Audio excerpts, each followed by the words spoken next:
I'm John Wilson. Actually, I was born in Eugene, Oregon.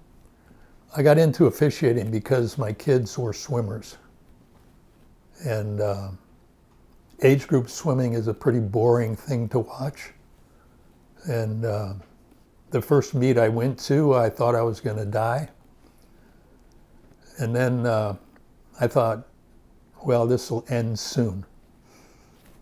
And then I got home and Pat asked me, how'd that go? And I said, I'm just glad I don't have to go back.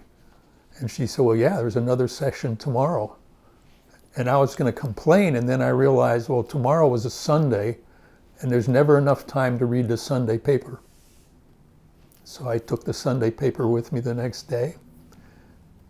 The problem was, I read the entire paper, and I could have taken a PhD exam on the paper, and we still weren't done. And then they called for volunteer timers. I'll do anything. So I timed a little bit at the end of that meet. And I did notice that the officials were going into a room off the side of the deck, coming out with coffee and donuts. I said, can the timers do? No, you have to be an official. Well, how do you be an official? You take a clinic? So I did. My favorite job as an official was as the meet referee, because then you're in charge of the whole thing. And I always want it to be fair for all the athletes, so I can control that if I'm the meet referee. I just try to be fair in everything that I do, and I'm open to questions. I don't mind coaches questioning a call that I made. I'm willing to explain why I did it. And if I made a mistake, I'm willing to change it. That doesn't happen very often. I'm good at what I do. The people who inspired me to be a good official were themselves good officials. And a number of coaches who were really good with the rules were people that I would go to when I had a problem,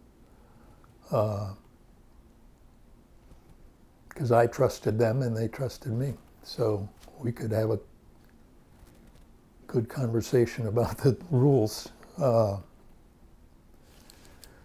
Eddie Reese from Texas, Harvey Humphreys from Georgia. Harvey's good with the rules. I was at Nationals and they assigned lanes for what we were doing. And I realized Paige, my daughter Paige, was in my lane. So I tried to get out of it. I talked to the head referee and I said, I don't think I should be doing this. And he says, well, you're not a good referee unless you can ref your own kids. Well, I didn't have a problem with that, so I said, okay. So it was a backstroke, and she comes out on deck, and she sees me at the end of her lane, and she has a physical response. She said,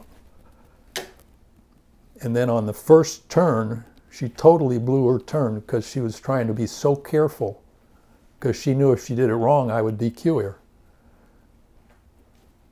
So then I realized I'm affecting her swim because I'm on her lane. So I never was in her lane again after that. It's not fair to the swimmer. I think you have to realize that officials are volunteers. And so if you want them to stay in the sport, you have to make it fun for them and you have to respect their time. When I was a meet referee, I was always training people at the same time so that they would be ready for the next level. And usually they'll stick around if you're preparing them for the next level and there's some hope to get there. So I think that's what LSC should do, is approach all that with don't keep the same starter, the same ref at every meet. Move it around, give people a chance. You might discover a really good official. I never kept track of the meets, how many I did or anything like that. But a typical season for me there toward the end of my career is I would do SECs as meet referee, men and women. I would do Big Tens, usually the men. One year the timing of things were off, so then I did the women.